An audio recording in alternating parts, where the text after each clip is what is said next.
KC Podcast. I, of course, am your host, KC Phoenix. And yeah, here we go again.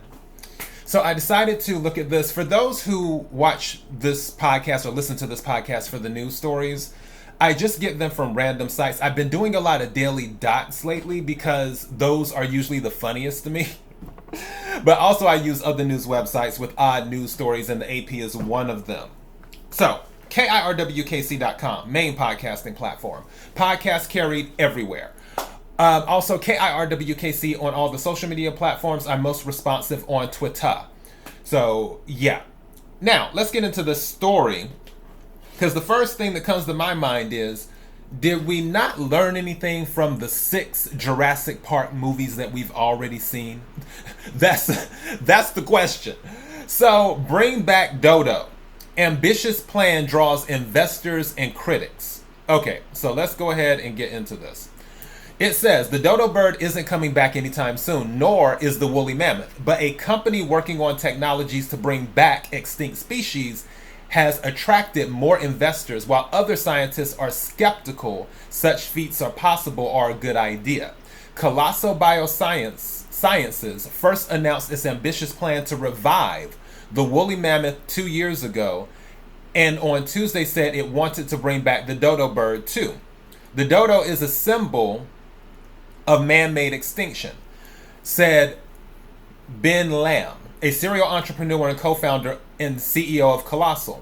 The company has formed a division to focus on bird-related genetic technologies. The last dodo, a flightless bird about the size of a turkey, was killed in 1681 on the Indian Ocean island of Mauritius.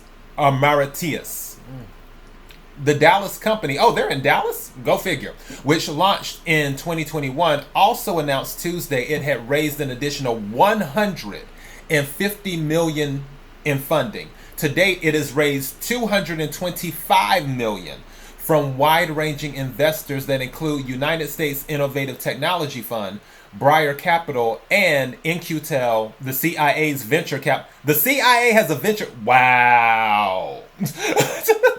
And I follow government pretty damn close. I know there's operations and they work with other companies and stuff, just sort of like Raytheon works with the U.S. government, things like that. But I didn't know there was a quote-unquote venture capital. I'm going to research that. That's interesting. Okay, let me keep going. So the prospect of bringing the dodo back isn't expected to directly make money, you think? But the genetic tools and equipment that the company developed to try to do it may have other uses, including for human health care. From your lips to God's ears. Okay, for example, Colosso is now testing tools to tweak several parts of the genome simultaneously. It's also working on technologies for what is sometimes called an artificial womb. That's already in effect. There's this thing, I believe it's happening in Germany, where basically it's like a baby making plant. And I think it's supposed to be able to produce like 10,000 babies a month or a year. Something like that. But it looks like the Matrix. There's all in, you can go online and find this. Just search baby making plant or something like that. It's like there's these pods that the babies will develop in. And they're all lined up all over the place. It looks like high-tech, something that you see in a sci-fi movie. So when they're talking about artificial womb and all that stuff, this is already in the works. But whatever. Okay, the dodo's closest living relative is the Nicobar pigeon, said Beth Shapiro, a molecular biologist on Colosso Scientific Advisory Board, who has been studying the dodo for 2 decades. Shapiro is paid by the Howard Hughes Medical Institute, which also supports the Associated Press Health and Science Department. Her team plans to study DNA differences between the Nicobar pigeon and the dodo to understand what are the genes that really make the dodo a dodo, she said. The team may attempt to edit Nicobar pigeon cells to make them resemble dodo cells. It may be possible to put the tweaked cells in developing eggs and other birds, such as pigeons or chickens, to create offspring that may in turn naturally produce dodo eggs, said Shapiro. The concept is still in an early theoretical stage for dodos. And then, because animals are a product of both their genetics and their environment, which has changed dramatically since the 1600s, Shapiro said that it's not possible to recreate a 100% identical copy of something that's gone. Other scientists wonder if it's even advisable to try and question whether de-extinction diverts attention and money away from efforts to save species still on Earth. There's a real hazard in saying that if we destroy nature, we can just put it back together again, because we can't, said Duke University ecologist Stuart Pym, who has no connection to Colossal. And where on earth would you put a woolly mammoth other than a cage?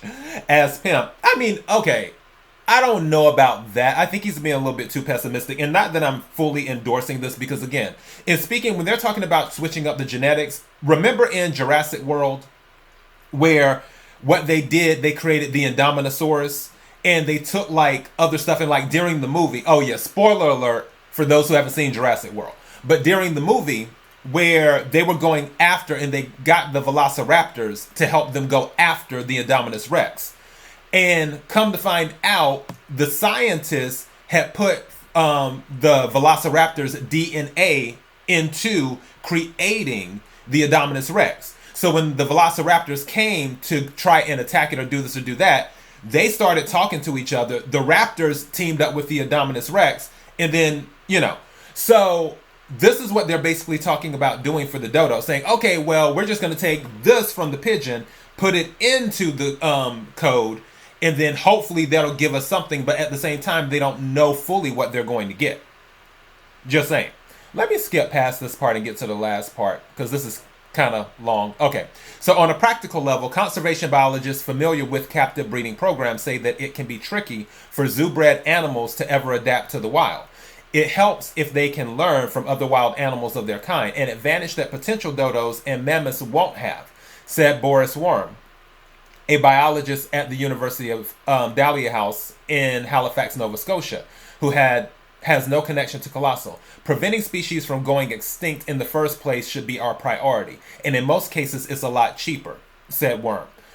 So yeah, again, I feel like some things are inevitable, where so many things technology-wise are happening and will happen, because I've seen some stuff. For those who don't, if you're new listening to this podcast, I do tarot readings and everything else, so I'm also an intuitive. I have visions and things like that. So I know some people are like, you mean you've seen stuff? Yeah, I see things. So it's kind of inevitable, but at the same time, one would think that people would learn lessons, whether from movies or whether from common sense. But, humans will be humans. Humans do human things. That's all I got. KIRWKC.com, main podcasting platform, podcasts everywhere. Thank you to everyone who's been supporting the podcast. Until next time, be blessed.